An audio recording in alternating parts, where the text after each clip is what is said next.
وَلَقَدْ يَسَّرْنَا الْقُرْآنَ لِلذِّكْرِ فَهَلْ مِن مُّدَّكِرٍ۔ الحمد للہ رب العالمین والصلاة والسلام علی سید الانبیاء والمرسلین، اما بعد فاعوذ باللہ من الشیطان الرجیم، بسم اللہ الرحمن الرحیم۔ قابل احترام سورہ توبہ اپنے اختتام کی طرف رواں دواں ہے۔ آج 117 نمبر آیت مبارکہ سے ہماری تلاوت کا آغاز ہے، اور آج وہ آیت مبارکہ ہے اور اس سے آغاز ہے ہمارا، جس میں 3 بڑے صحابہ اکرام حضرت کعب بن مالک اور حضرت مرارہ بن ربیع اور حضرت ہلال بن امیہ، یہ تینوں معتبر صحابہ اپنے دل کی سادگی اور ایمان کے کمال ہونے کے باوجود حضور کے ساتھ غزوہ تبوک پہ نہیں جا سکے تھے۔ ہر بندے نے اپنا بہانہ بنایا، منافقین گئے نہیں، باقیوں نے کسی نے جھوٹ بولا، کسی نے کچھ اللہ کے حبیب کی بارگاہ میں عرض کیا، لیکن ان تینوں نے سچی بات اللہ کے حبیب کی بارگاہ میں عرض کر دی۔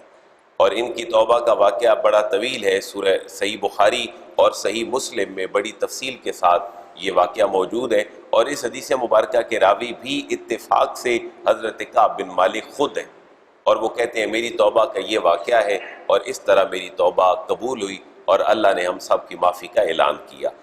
اس سے پہلے ایک آیت مبارکہ جو تقریباً 2.5 لائنوں پہ مشتمل ہے، اس میں حضرت ابو خیثمہ رضی اللہ تعالی عنہ، یہ بھی صحابی رسول ہیں، اور یہ بھی نہیں جا سکے، اور یہ بھی اپنے کمال ایمان کی وجہ سے، نہ کہ منافقت کی وجہ سے۔ ان کی 2 بیویاں تھیں، تو کوئی گھر کی پریشانی ایسی تھی کہ جا نہیں سکے۔ جب واپس رہ گئے حضور سے پیچھے تو اپنی بیویوں کے پاس گئے تو خیال آیا کہ اللہ کے حبیب تو ہوں پریشانی میں، اور میں یہاں رہوں اپنی بیویوں کے پاس تو مجھے زیب نہیں دیتا۔ اپنی سواری فوراً پکڑی اور حضور کی بارگاہ میں تبوک میں چلے گئے۔ حضور کو ملے، کسی صحابی نے خبر دی حضور کوئی سوار ہماری طرف آ رہا ہے، تو آپ نے فرمایا مجھے لگتا ہے کہ یہ ابو خیثمہ ہی ہوگا۔ جب وہ قریب آئے تو ابو خیثمہ تھے، تو اللہ کے حبیب بڑے خوش ہوئے جب وہ ملے۔ انہوں نے ایکسکیوز کیا کہ اللہ کے حبیب میں پیچھے رہ گیا تھا۔ ان کے بارے میں بھی اللہ نے یہ آیت مبارکہ ایک نازل فرمائی ابو خیثمہ کے بارے میں۔ بسم اللہ الرحمن الرحیم۔ لَقَدْ تَابَ اللَّهُ عَلَى النَّبِيِّ وَالْمُهَاجِرِينَ وَالْأَنصَارِ الَّذِينَ اتَّبَعُوهُ فِي سَاعَةِ الْعُسْرَةِ مِن بَعْدِ مَا كَادَ يَزِيغُ قُلُوبُ فَرِيقٍ مِّنْهُمْ ثُمَّ تَابَ عَلَيْهِمْ إِنَّهُ بِهِمْ رَءُوفٌ رَحِيمٌ۔ یہ جو غزوہ تبوک تھا 9 ہجری کا، اس کو جیش الاسرہ بھی کہا جاتا تھا۔ جیش عربی میں کہتے ہیں لشکر کو، اور اسرہ کہتے ہیں تنگی کو۔ یہ بڑے تنگی کے زمانے میں تھا، حتیٰ کہ روایات میں آتا ہے کہ چند کھجوریں بہت سارے صحابہ میں تقسیم کر دی جاتی، وہ ان کو چوستے رہتے، اور اس کے اوپر ہی ان کی گزر اوقات تھی۔ اور سفر بہت طویل تھا، سواریاں تھوڑی تھیں، سوار بہت زیادہ تھے، اس لیے بڑی تنگی تھی۔ اور اللہ کے حبیب اور اللہ کو صحابہ کا شاید امتحان بھی مقصود تھا، جو صحابہ کرام اس میں آگے بڑھے۔ حضرت عثمان غنی نے بہت سارا مال دیا، جس کی وجہ سے آپ کو جیش اسرا کا تیار کرنے والا کہا جاتا ہے عربی میں، مجاہز جیش الاسرا۔ اب 2-3 کیفیتیں تھیں۔ حضور کی بارگاہ میں منافقین جو آتے، جو گئے نہیں تھے، اللہ کے حبیب ان کی ایکسکیوز کو بھی مان لیتے۔ اللہ فرما رہے محبوب آپ کی بھی سادگی، صحابہ اکرام کی بھی سادگی، منافقین کی مشکلات، اب یہ ساری کیفیتیں اکٹھی ہو گئی ہیں، لیکن اللہ فرما رہا ہے میرے محبوب میں نے آپ کے اس رویے کے بعد بھی آپ کے اوپر توجہ فرما دی ہے۔ حالانکہ آپ کو چاہیے تھا آپ منافقین پہ 2 + 2 4 لٹکتی تلوار ثابت ہوتے، لیکن آپ کی طبیعت کی نرمی رحمت للعالمین ہی ہے کہ آپ سخت رویہ اختیار نہیں کرتے۔ اللہ فرما رہے محبوب میں آپ پہ بھی توجہ کر رہا ہوں، مہاجرین پہ بھی توجہ کر رہا ہوں، انصار پہ بھی توجہ کر رہا ہوں، جن نے اس جیش اسرا کی تیاری میں میرے احکامات کی پیروی کی ہے۔ لَقَدْ تَابَ اللَّهُ عَلَى النَّبِيِّ، لقد یقیناً تاکید، کوئی شک نہیں، تاب اللہ نے توبہ قبول فرمائی، اللہ نے اپنی توجہ فرمائی خاص علی النبی، نبی صلی اللہ علیہ وسلم پر، والمہاجرین اور مہاجرین پر، والانصار اور انصار صحابہ کرام پر، الذین جنہوں نے اتبعوہ جنہوں نے رسول اللہ کی پیروی کی تھی، فی ساعۃ الاسرہ، فی کا معنی میں، ساعہ کا معنی گھڑی، اسرہ کا معنی مشکل کی گھڑی میں جنہوں نے میرے محبوب کی اتباع کی، اللہ نے ان کے اوپر اپنی خاص توجہ فرمائی۔ من بعد، اس کے بعد کہ قادہ قریب تھا کہ یزیغ وہ ٹیڑھے ہو جاتے، قلوب و فریقن، ایک فریق کے، ایک گروہ کے دل، منہم، ان میں سے، یعنی ہر بندہ اپنی اپنی پریشانی میں تھا۔ صحابہ کرام مخمصے میں مبتلا تھے کہ سارا سال محنت کرتے، جب کچھ فصل کاٹنے کا ٹائم آتا، کھجوریں چننے کا ٹائم آتا، باغات سے کچھ حاصل کرنے کا ٹائم آتا، جس سے پورا سال گزر اوقات کرنی تھی، تو حکم آ گیا کہ اب غزوہ تبوک میں چلیں۔ یہ بات ذہن میں رکھیں کتنی مشکل گھڑی تھی۔ اس سے پہلے فتح مکہ ہو چکا ہے، اس سے پہلے غزوہ طائف ہو چکا ہے، اس سے پہلے غزوہ حنین ہو چکا ہے، اور پھر فوراً اللہ فرما رہا ہے 9 ہجری میں، یعنی 8 میں فتح مکہ، پھر غزوہ حنین، پھر طائف، اور ساتھ ہی غزوہ تبوک۔ تو مسلمانوں کو سانس لینے کا موقع نہیں ملا۔ اتنی کڑی وقت میں اور گھڑی میں اللہ فرما رہا ہے قریب تھا کہ ٹیڑھے ہو جائیں ایک فریق کے دل، یعنی کوئی یہ کہتا چلے میں نہ گیا تو کوئی بات نہیں جی، کام تو ہو جائے گا۔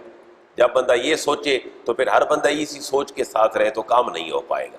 تو صحابہ کرام بھی یہی سوچتے، قریب تھا کہ ایک گروہ کے ان میں سے، لیکن اللہ نے اپنی رحمت سے توجہ فرمائی۔ انہ بہم رؤوف الرحیم، بے شک اللہ تبارک و تعالی رؤوف، شفقت فرمانے والا ہے، رحیم، رحم فرمانے والا ہے۔ اب ان 3 صحابہ کی بات ہے۔ وَعَلَى الثَّلَاثَةِ الَّذِينَ خُلِّفُوا حَتَّى إِذَا ضَاقَتْ عَلَيْهِمُ الْأَرْضُ بِمَا رَحُبَتْ وَضَاقَتْ عَلَيْهِمْ أَنفُسُهُمْ وَظَنُّوا أَن لَّا مَلْجَأَ مِنَ اللَّهِ إِلَّا إِلَيْهِ ثُمَّ تَابَ عَلَيْهِمْ لِيَتُوبُوا إِنَّ اللَّهَ هُوَ التَّوَّابُ الرَّحِيمُ۔ یہ چھوٹے چھوٹے ٹکڑوں میں ہم پہلے بات کر چکے ہیں کہ 3 صحابہ کے شان میں اللہ نے یہ سورہ مبارکہ اور اس کی یہ آیات نازل فرمائی، جن میں ان میں بھی سرکردہ صحابی ہیں حضرت کعب بن مالک۔ حضرت کعب بن مالک کہتے ہیں مال و دولت بھی زیادہ تھا، لیکن بس پتہ نہیں کیوں نہیں جا سکا۔ پھر کہتے ہیں شاید اللہ کو میری پاکی مطلوب تھی اور اللہ نے میرے حق میں صورت نازل کرنی تھی جس کی وجہ سے میں نہیں جا سکا۔ کہتے ہیں جب بھی میں بازار میں جاتا تو میں تو وہاں پر کوئی معذور آدمی دیکھتا یا بچے اور عورتیں دیکھتا، باقی مجھے بندہ ہی کوئی نہ نظر آتا تو میں بڑا شرمندہ ہوتا۔ پھر سوچتا کہ ابھی جاتا ہوں، کوئی بات نہیں، سواریاں 2 ہیں، بھاگم بھاگ میں پہنچ جاؤں گا، لیکن کہتے ہیں میں پھر بھی نہ پہنچ سکا۔ آخر مجھے پتہ چلا کہ اللہ کے نبی تو واپس تشریف لا رہے ہیں غزوہ تبوک سے، تو پھر میرے دل میں خیال پیدا ہوا اب میں حضور کو کیا کہوں گا۔ مجھے لوگوں نے کہا کہ تم جھوٹ بول دینا اور کسی لاؤ لگت سے کام لے لینا، شاید اللہ کے نبی تمہاری گرفت نہیں فرمائیں گے۔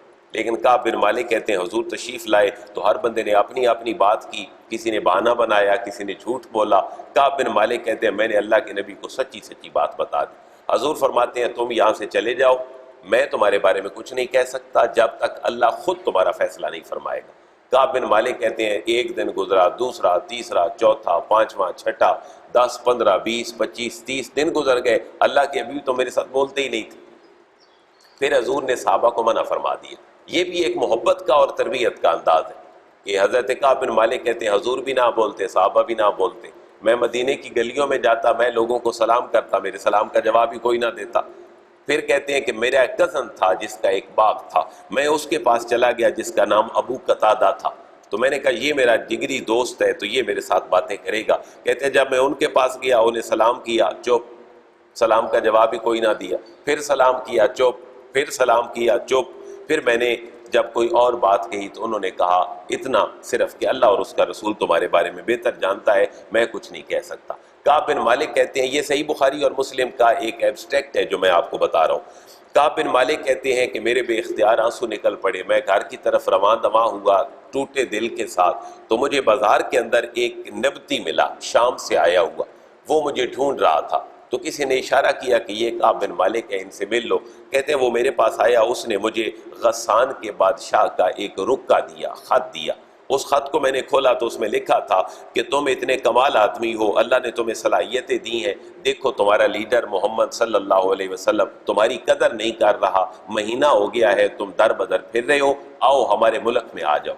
عیسائی حکمران تھا، ہمارے ملک میں آ جاؤ، تمہاری قابلیت کی بدولت ہم تمہیں بہت بڑا عہدہ بھی دیں گے اور دین اسلام چھوڑ دو۔ حضرت کعب بن مالک کہتے ہیں ایک مصیبت پہلے تھی کہ ہر کوئی میرے ساتھ ناراض تھا، تو میں ایک اور مصیبت میں گرفتار ہو گیا، لیکن کہتے ہیں میں جذبہ ایمانی کے ساتھ آیا، اس خط کو میں نے آگ میں جلا دیا اور اپنی قسمت پہ رونے لگا کہ میں کس جگہ پہ پھنس گیا۔ کہتے ہیں 40 دن گزر گئے اور تو پھر حکم آ گیا کہ اپنی بیویوں سے بھی جدا ہو جا۔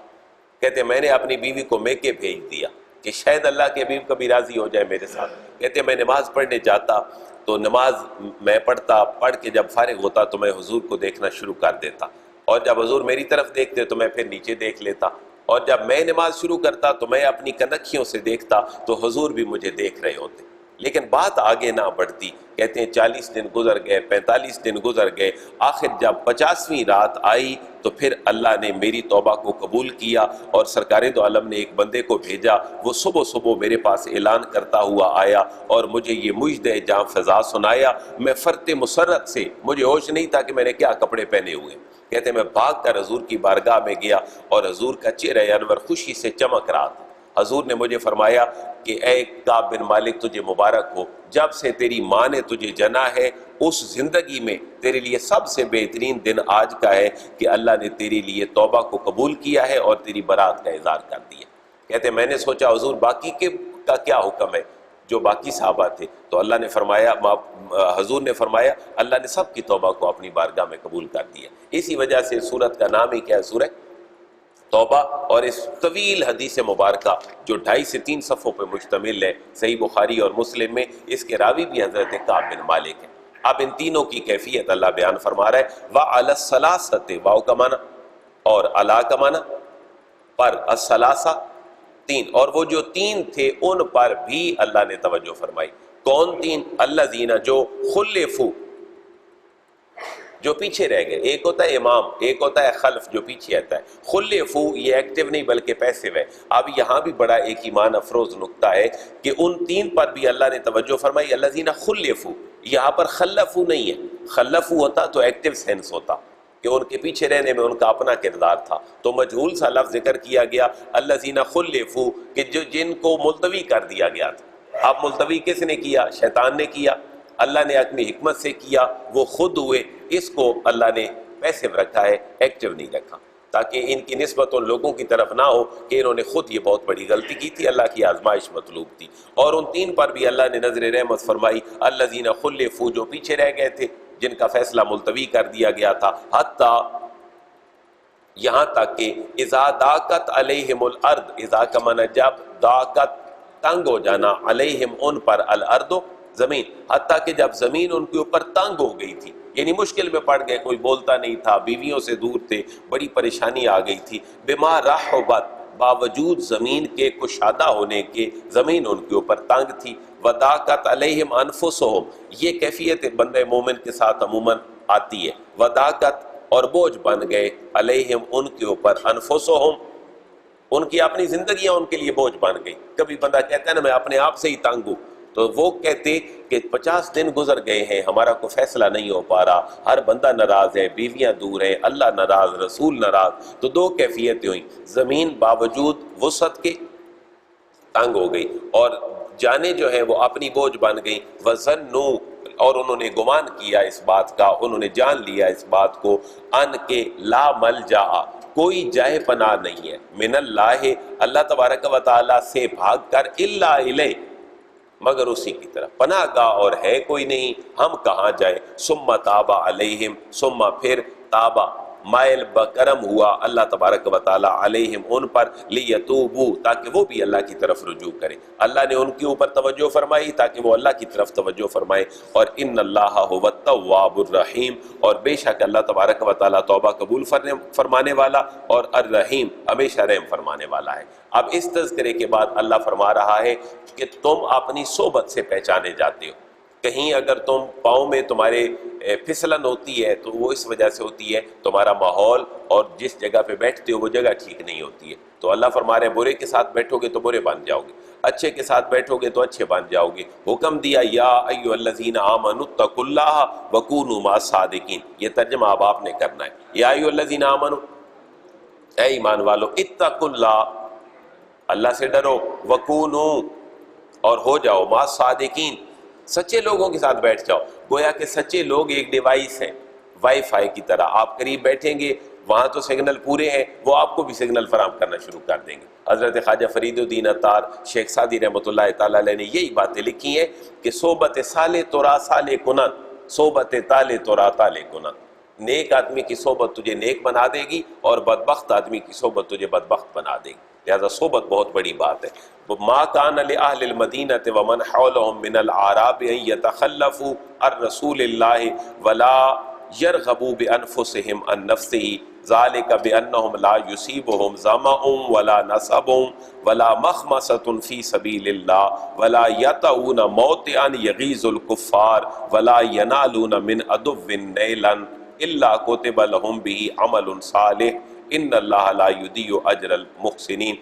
یہ کوئی بہت مشکل نہیں، صرف اللہ ایک رہنمائی کے لیے فرما رہا ہے کہ ما کانا مناسب نہیں ہے، جائز نہیں ہے، لأہل المدینہ، اہل مدینہ کے لیے، ومن حولہم، اور جو مدینے کے ارد گرد رہتے ہیں، اہل مدینہ کے ارد گرد، من الأعراب، دیہاتیوں میں سے، جو دیہاتی لوگ مدینے میں اور مدینے کے ارد گرد رہتے ہیں، ان کے لیے یہ جائز نہیں ہے ان یتخلفوا، ان کا معنی کہ یتخلفوا، وہ پیچھے رہ جائے، الرسول اللہ کے رسول سے، ولا یرغبوا بانفسہم عن نفسہ، ولا یرغبوا بانفسہم، اور ان کے لیے یہ جائز نہیں ہے کہ وہ اپنی نفسوں میں راغب ہو جائیں، یعنی ساری کی ساری رغبت اور ساری کی ساری کشش اپنی ذات میں رکھیں، اپنے کاموں کو ترجیح دیں، ان نفسہ ہی، حضور کی ذات کو چھوڑ کر وہ اپنی ذاتوں میں مگن رہیں، یہ ان کو کبھی بھی زیب نہیں دیتا۔ کیوں کہ اگلی 3-4 لائنوں میں ان کا خلاصہ یہ ہے کہ اللہ فرما رہا ہے بندہ مومن کو تو اپنے حال پہ فکر کرنی چاہیے، اور اس کو یہ سمجھنا چاہیے کہ اس کی کوئی بھی پیاس، اس کی کوئی بھی تکلیف، اس کی کوئی بھی بھوک اور اس کا کوئی بھی خشکی اور تری اور صحراؤں میں سفر ایسا نہیں ہے جس کے اوپر اللہ اس کو جزا نہ دے۔ یہ تو بھوکا بھی رہے گا تو اللہ اس کو جزا دے گا، یہ پیاس میں بھی رہے گا تو اللہ اس کو جزا دے گا، یہ لمبے سفر کرے گا پیدل، اللہ ہر قدم پر اس کو جزا دے گا۔ اس لیے بندہ مومن کو یہ زیب نہیں دیتا مدینے والوں کو اور مدینے کے قریب رہنے والوں کو کہ وہ رسول اللہ کو چھوڑ دیں اور اپنے کاموں میں مگن رہیں۔ ذالک، یہ اس لیے ہے بأنہم، کہ یہ سارے کے سارے جو مدینہ اور مدینہ کے قرب و جوار میں مومن ہیں، ان کی شان یہ ہے کہ لا یصیبہم ظمأ، لا یصیب، نہیں پہنچتی، ہم ان کو، ظمأ پیاس، ان کو تو کوئی پیاس نہیں پہنچتی۔ اب آخری جملے میں کہا جائے گا، یہ ایکسیپشن جو ہو رہی ہے اس کو وہاں پر ختم کر دیا جائے گا، لا یصیبہم ظمأ، انہیں کوئی پیاس نہیں پہنچتی مگر ان کو ثواب ملتا ہے، ولا نصب، واو کا معنی اور لا کا معنی نہیں، نصب کوئی تکلیف، انہیں کوئی تکلیف نہیں پہنچتی۔ اب آیت کے آخر میں لکھا ہوا آئے گا مگر اللہ ان کو جزا دیتا ہے، ولا مخمصۃ، ہم کہتے ہیں نا مخمصے میں آپ مبتلا ہو گئے، تو مخمصے کا لغوی معنی ہے بھوک میں مبتلا ہونا، واو کا معنی اور لا مخمصۃ، یہ تو بھوک میں مبتلا نہیں ہوتے فی سبیل اللہ، اللہ کے راستے میں، مگر اللہ ان کو پھر بھی اجر دیتا ہے، ولا یطؤون موطئا، اور نہ ہی یہ چلتے ہیں کسی چلنے والی جگہ پر، یغیظ الکفار، جس سے کافروں کو غصہ آئے، اللہ پھر بھی ان کو جزا دیتا ہے، ولا ینالون من عدو نیلا، اور نہیں حاصل کرتے وہ دشمن سے نیلا کچھ حصہ، یعنی لڑتے ہیں، تکلیف انہیں ملتی ہے، شہید ہو جاتے ہیں، زخم آ جاتے ہیں، الا کتب لہم بہ عمل صالح، الا مگر کوتبہ لکھا جاتا ہے، لہم ان کے لیے، بہی ان کی اس قربانی کی بدولت، عمل صالح، اچھا عمل اللہ کی بارگاہ میں لکھ دیا جاتا ہے۔ آپ ذرا اس کا ریویو پھر کر لیں، انہیں کوئی پیاس نہیں پہنچتی مگر ان کا عمل صالح لکھ دیا جاتا ہے، انہیں کوئی تکلیف نہیں پہنچتی مگر اللہ کے حضور ان کا عمل صالح لکھ دیا جاتا ہے، انہیں بھوک نہیں پہنچتی مگر اللہ کے حضور ان کا عمل صالح لکھ دیا جاتا ہے، وہ کسی زمین پر چلتے نہیں ہیں اور انہیں تکلیف ہوتی ہے مگر ان کا اللہ کے ہاں ایک نیک عمل لکھ دیا جاتا ہے۔ کیوں؟ ان اللہ لا یضیع اجر المحسنین، ان اللہ، بے شک اللہ تبارک و تعالی، لا یضیع، ضائع نہیں فرماتا، اجر المحسنین، نیک لوگوں کا اجر۔ یعنی آیت سے مقصود یہ ہے کہ اگر اللہ کے راستے میں بھوک بھی آ جائے تو اللہ نیک عمل کا ثواب دے دیتا ہے۔ اللہ کے راستے میں اگر تکلیف آ جائے، بھوک آ جائے، پیاس آ جائے، چوٹ آ جائے، مصیبت آ جائے، اللہ نیک عمل لکھ دیتا ہے۔ اور پھر جو اللہ کے راستے میں خرچ کرتے ہیں اللہ انہیں کیا دیتا ہے، ولا ينفقون نفقة صغيرة ولا كبيرة ولا يقطعون واديا الا كتب لهم ليجزيهم الله احسن ما كانوا يعملون، ولا ينفقون، اور وہ خرچ نہیں کرتے ہیں، نفقة صغيرة، کچھ چھوٹی سی پینی، کو چھوٹا سا 1 روپیہ، کو چھوٹی سی قیمت جو یہ خرچ مجاہدین نہیں کرتے اللہ کی بارگاہ میں، ولا کبیرتن، اور نہ ہی کوئی بڑی، مگر اللہ ان کو جزا دے دیتا ہے۔ تھوڑا سا خرچ کریں تب بھی اللہ جزا دیتا ہے، بڑا خرچ کریں تب بھی دیتا ہے۔ ولا یقطعون وادیا، واو کا معنی، اور لا یقطعون، یہ طے نہیں کرتے، وادیا، کسی وادی کو بھی، یعنی چلتے ہیں جب تو الا کتب لہم، مگر یہ کہ لکھ لیا جاتا ہے ان کے لیے عمل، لیجزیہم اللہ، تاکہ اللہ ان کو جزا دے، احسن، کون سی؟ بہترین جزا دے اللہ، کیوں؟ ما کانوا یعملون، جو وہ نیک اعمال کیا کرتے تھے۔ اب ایک اگلی آخری آیت مبارکہ آج کی، اس کا مفہوم یہ ہے، اللہ فرما رہے ضروری نہیں ہے کہ غزوہ تبوک کی طرح تم سارے کے سارے اپنے صرف عورتوں، بچوں اور معذوروں کو چھوڑ دو، باقی سارے جہاد پہ چلے جاؤ۔ اللہ فرما رہا ہے اب تنگی کا زمانہ گزر گیا ہے، مکہ فتح ہو چکا 8 میں، قرب و جوار کے علاقے طائف بھی فتح ہو چکے، حنین بھی فتح ہو چکا، جو عیسائی مملکت تھی اس کی تبوک کی طرف، وہ بھی فتح ہو چکی۔ اب اللہ فرما رہا ہے اب تمہارے اندر ایک جماعت ایسی ہونی چاہیے جو مجاہدین کی ہو، ایک جماعت ایسی ہونی چاہیے جو دین کے اوپر عبور رکھتی ہو، تاکہ مجاہدوں کو تیار کریں اور دینی تعلیم رکھنے والے عالم تمہارے علماء کو تیار کریں، تاکہ یہ اسلام مزید آگے پھیلے۔ پتہ یہ چلا کہ ریاستی تصورات میں الگ سے ڈیفنس کا ایک ادارہ ہونا اور الگ سے ایک تعلیم کا ادارہ ہونا قرآن کی اس آیت سے ثابت ہے۔ یعنی پہلے تو سب کی نکلنا مجبوری تھی۔ غزوہ بدر میں کتنے نکلے؟ 313، اور سارے ہی نکلے، غزوہ احد میں، خندق میں، فتح مکہ میں، خیبر میں، تبوک میں، طائف میں، حنین میں، تمام میں سارے نکلے، لیکن اب ریلیکس ہو گئے، اللہ نے فتح دے دی۔ سمجھیں کہ میٹرک میں محنت چاہیے تھی تو محنت کی، ایف اے میں محنت چاہیے تھی، انٹر میں محنت ہو گئی، گریجویشن ہو گئی، ماسٹر ڈگری ہو گئی، اب تھوڑا سا انسان ریلیکس ہو گیا، اب یہ کام بھی کرنا ہے جی، ابا جی کو بھی ٹائم دینا ہے اور اپنی گھر والی کو بھی ٹائم دینا ہے، کچھ ارننگ بھی ہونی چاہیے، اور یہ اب زندگی کا ایک پیٹرن ہے۔ اللہ بھی فرما رہا ہے غزوہ تبوک تک کتنے سال ہو چکے تھے اسلام کو چلتے ہوئے؟ غزوہ تبوک 9 ہجری میں ہوا، اور یہ سفر کب سے شروع ہوا؟ حضور کی 40 سالہ زندگی سے، اور 13 سال مکے میں، اور 9واں سال یہ تھا مدینے میں، 13 اور 9 22، یہ 22 سالہ سفر کے بعد اللہ فرما رہا ہے مسلمانوں اب اپنے اداروں کی طرف آ جاؤ، تمہارا ادارہ جہاد کا ایک الگ ہو، سارے بندے جہاد پہ نہ جائیں، اب کچھ لوگ کتاب کی طرف آ جائیں، اب اصحاب صفہ کی طرف آیا جا رہا ہے، جن کے منیٹر جناب حضرت ابو ہریرہ رضی اللہ تعالیٰ عنہ تھے، جن سے 5000 سے زیادہ حدیثیں مروی ہیں۔ تو ڈپارٹمنٹل جو ایک ڈسٹریبیوشن ہے ریاست کی، اب اس کی طرف ایک توجہ دی جا رہی ہے۔ پتہ چلا ریاست بن گئی، اب اس کو آباد کرنا ہے۔ اب ترجمہ آپ نے خود کرنا ہے اس پوری آیت کا۔ بسم اللہ الرحمن الرحیم، وما کان المؤمنون لینفروا کافہ ولولا نفر من کل فرقۃ منہم طائفہ لیتفقہوا فی الدین ولینذروا قومہم اذا رجعوا الیہم لعلہم یحذرون۔ وما کان المؤمنون، واو کا معنی، اور ما کانا نہیں ہے، المومنون مومنوں کے لیے یہ نہیں ہے بات، لینفروا کافہ، لینفروا تاکہ وہ نکل پڑے، کافہ سارے کے سارے۔ اب مومنین کے لیے یہ بات ٹھیک نہیں ہے کہ وہ سارے کے سارے ہی نکل پڑے۔ فلولا نفر من کل فرقہ، فا کا معنی پس، لولا کیوں نہ، لو کا معنی کیوں، لا کا معنی نہ، فلولا پس کیوں نہ، نفر فعل ماضی ہے، پاسٹ انڈیفینٹ ہے، نفرا نفرا نفرو، فلولا نفرا تو کیوں نہ نکلا، من کل فرقتن ہر قبیلے میں سے، ہر گروہ میں سے، ہر پنڈ میں سے، ہر دیہات میں سے، منہم طائفہ کوئی ایک گروہ، 2 آدمیوں کا، 10 آدمیوں کا، 15 20 کا، ہر پنڈ، ہر دیہات، ہر شہر، ہر قبیلے سے کیوں نہ نکلا، لیتفقہوا کہ وہ غور کریں، فقہ کا معنی ہوتا ہے سمجھ بوجھ، لیتفقہوا تاکہ وہ تفقہ حاصل کریں، وہ سمجھ بوجھ حاصل کریں، فی الدین دین کے اندر، اور وَلِيُنذِرُوا قَوْمَهُمْ، واو کا معنی اور، لِيُنذِرُوا تاکہ وہ ڈرائیں، قومہم اپنی قوم کو، اذا رجعوا الیہم جب وہ اس کی طرف لوٹ کر جائیں۔ پتہ یہ چلا کہ علم کی پیاس صرف اپنے گھر میں، اپنے پنڈ میں، اپنے دیہات میں رہ کر نصیب نہیں ہوتی، اس کے لیے نکلنا پڑتا ہے، اس لیے لوگ گھروں سے شہروں کی طرف آتے ہیں، شہروں سے پھر باہر جاتے ہیں اور تعلیم حاصل کرتے ہیں، تو اس کی طرف اشارہ ہے۔ تو کیوں نہ ایسے ہوا کہ ہر قبیلے میں سے کچھ لوگ نکلتے تاکہ وہ دین کی سمجھ حاصل کرتے، وَلِيُنذِرُوا، اور وہ ڈراتے قومہم، اپنی قوم کو، اِذَا رَجَعُوا إِلَيْهِمْ، جب وہ اس کی طرف لوٹ کر جاتے، لعلہم یحذرون، تاکہ وہ نافرمانیوں سے ان کو بچاتے۔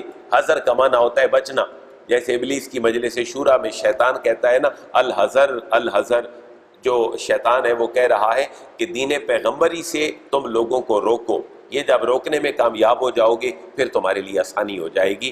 تو کیوں نہ ایسے ہوا کہ ہر قبیلے سے چند آدمی نکلتے تاکہ تفقہ حاصل کرے دین میں اور ڈرائیں اپنی قوم کو جب لوٹ کر آئیں ان کی طرف تاکہ وہ نافرمانیوں سے بچ سکیں۔ پتہ یہ چلا اب ڈپارٹمنٹل جو ڈسٹریبیوشن ہے کسی بھی ریاست کی، اس میں ڈیفنس ایک الگ شعبہ ہے، اس میں علم اور ایجوکیشن ایک الگ شعبہ ہے۔ جب ریاست سٹیبل ہو جاتی ہے تو پھر ان کاموں کی طرف ریاست کو توجہ دینی چاہیے، اور قرآن اس تقسیم کا حامی ہے، لیکن کب؟ جب معاملہ بہتری کی طرف آ جائے۔ یہ ڈسٹریبیوشن غزوہ بدر میں نہیں، یہ ڈسٹریبیوشن فتح مکہ میں بھی نہیں ہوئی، یہ ڈسٹریبیوشن ہجرت میں بھی نہیں ہوئی، یہ ڈسٹریبیوشن ہو رہی ہے جب تمام جگہوں پر اسلام باقاعدہ طریقے سے پھیل چکا ہے۔ اللہ تبارک و تعالیٰ اسلام کے مزاج کو ہمیں سمجھنے کی توفیق نصیب فرمائے۔ 122 آیات مبارکہ ہو گئیں، اس سورہ مبارکہ کی ٹوٹل آیات ہیں 129، اور امید ہے انشاءاللہ اگلی نشست ہماری مکمل اس سورہ مبارکہ کی تکمیل کے ساتھ ہو جائے گی۔ اللہ ہمیں توبہ کی توفیق عطا فرمائے، اللہ ہمیں اخلاص اور للہیت نصیب فرمائے۔ وما علیہ الا البلاغ۔ الحمدللہ رب العالمین والصلاة والسلام علی سید الانبیاء والمرسلین۔ یا رب العالمین، ہم سب کے گناہوں کو، ہم سب کی غلطیوں کو معاف فرما، ہمارے جتنی بھی کوتاہیاں ہیں اللہ ان سے درگزر فرما، ان سے صرف نظر فرما۔ اللہ ہم کمزور ہیں، ہمارے بشری تقاضے ہیں، جہاں کہیں ہم ریاکاری میں مبتلا ہوں، جہاں کہیں ہم پھسلنے لگیں، اللہ ہماری یاوری فرما، ہماری مدد فرما، ہمیں حضور نبی محترم علیہ تحیت و ثنا کا دامن رحمت تھام کر اپنی زندگی گزارنے کی توفیق نصیب فرما۔